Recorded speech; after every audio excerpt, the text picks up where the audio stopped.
माफ करा महाराज, तुमच्या विचारांना, तुमच्या संस्कारांना आम्ही विसरलोय.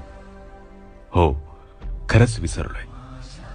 अहो, ज्या चारित्र्य संपन्न राजाचा आदर्श आज जग घेतोय, त्याच तुमच्या महाराष्ट्रात लेकी बाळींवर दिवसा ढवळा अत्याचार होत आहेत. कुठे कोणा लेकीला जिवंत पेटवल्या जातं, तर कुठे धार्मिकतेच्या नावाखाली चिरडल्या जातं. राज, तुम्ही आयुष्यभर स्वराज्यातील प्रत्येक मायमाऊलींना तळहाताच्या फोडाप्रमाणे जपलात, पण आज त्याच लेकीला न्यायासाठी वनवन भटकावं लागतंय. का, कशामुळे माहिती नाही. राज, लहान तोंडी मोठा घास घेतोय. आता तुम्ही फक्त राजकारणापुरते मर्यादित राहिलात राज.